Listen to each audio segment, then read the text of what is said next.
अस्सलाम वालेकुम दोस्तों, मेरा नाम डॉक्टर एजाज़ खान है और मैं आप सभी नाज़रीन और सामाईन का मेरे यूट्यूब चैनल बैन सुतून होम्योपैथी पर इस्तकबाल करता हूँ। आज हम एक नई दवाई को समझेंगे जिसका नाम है बुफोराना। इससे पहले कि मैं वीडियो का आगाज़ करूँ, आप सभी से गुजारिश है कि सबसे पहले आप हमारी हौसला अफजाई के लिए वीडियो को लाइक करें और अपने दोस्तों तक भी पहुँचाएँ।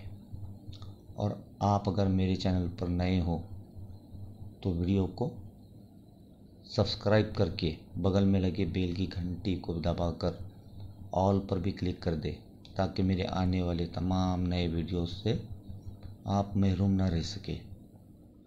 आज हम एक रेयर मेडिसिन को समझने की कोशिश करेंगे जो कि हम बहुत कम इस्तेमाल करते हैं और इसके ज़हनी रूब्रिक भी बहुत कम है।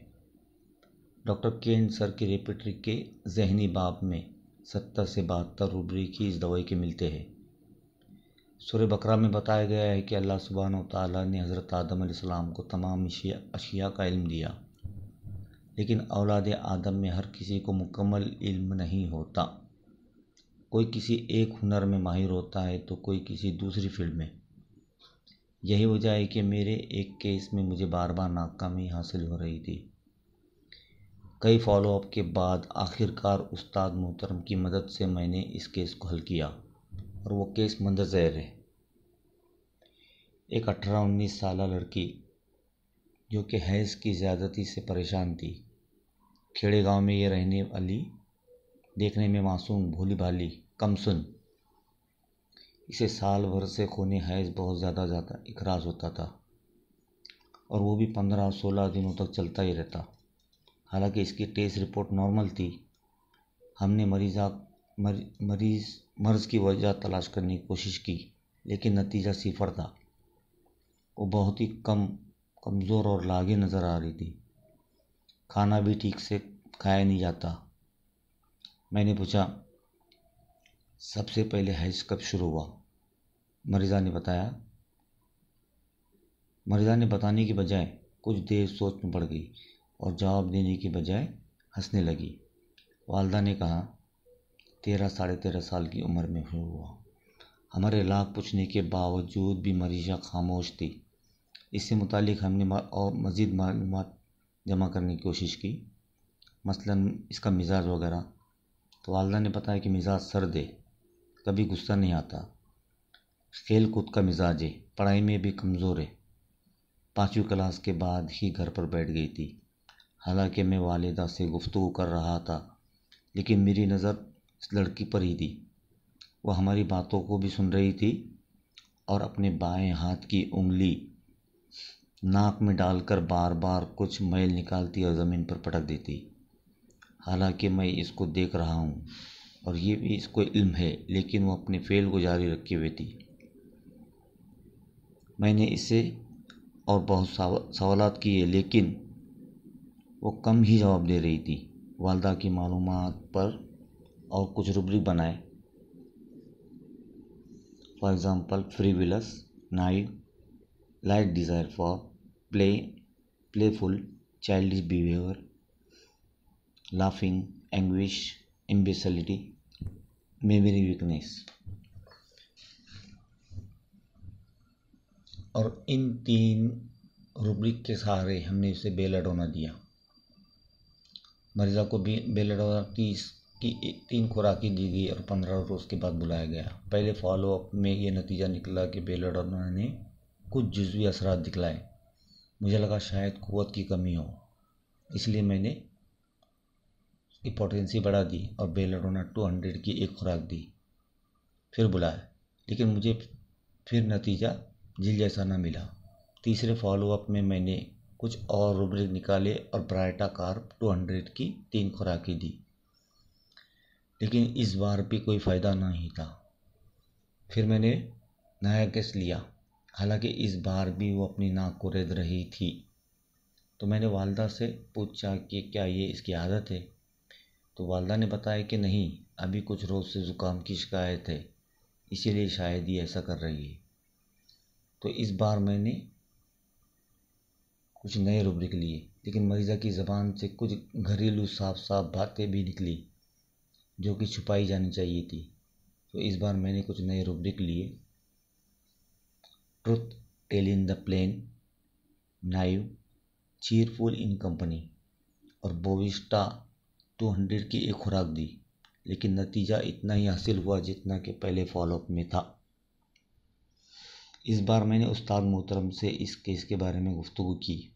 इन्होंने कहा कि बुफराना दो, और इसके लिए इन्होंने कुछ रूब्रिक बताए जो कि मैं पहले ले चुका था सिवाय एक रूब्रिक के। और वो रूब्रिक ये है: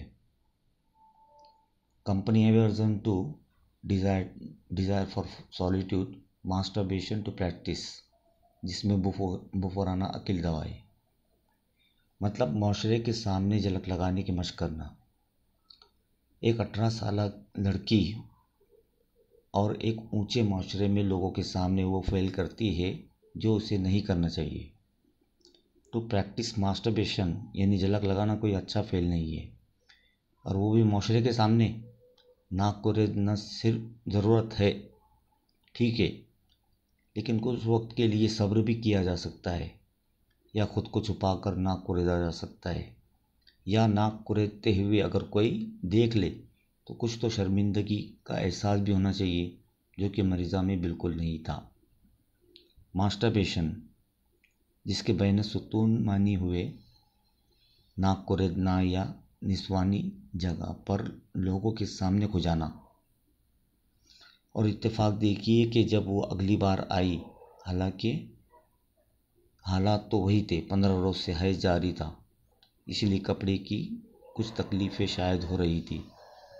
मैंने केस लेने के बाद में कुछ लिख रहा था तो मरीज़ा खड़ी हुई और अपने हाथ को कमर में डालकर शायद कपड़ा दुरुस्त करने लगी, ठीक इसी तरह जिस तरह फिल्म चाची 420 में कमला हासन करता है। मैंने उसके 3 रूब्रिक को लिया था: company aversion to desire for solitude, masturbation to practice, number 2 idiocy या इम्बेसिलिटी, और नंबर 3 चाइल्डिश बिहेवियर। इस बुनियाद पर मैंने उसे बुफराना 30 की 3 खुराकें दी। अगली बार जब वो आई तो उसका हैज़ बहुत कम हो चुका था, वो परेशान हालत नज़र नहीं आ रही थी, और उसकी आदत भी थोड़ी संजीदा नज़र आ रही थी।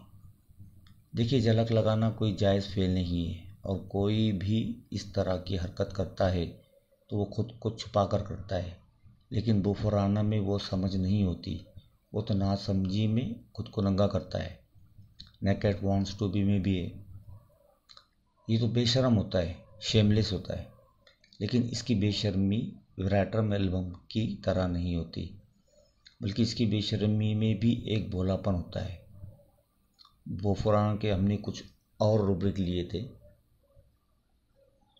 जैसे laughing, anguish, fear mirror in room of, frighten easily, trifle at, memory weakness, masturbation, mistake speaking in, rake alone when.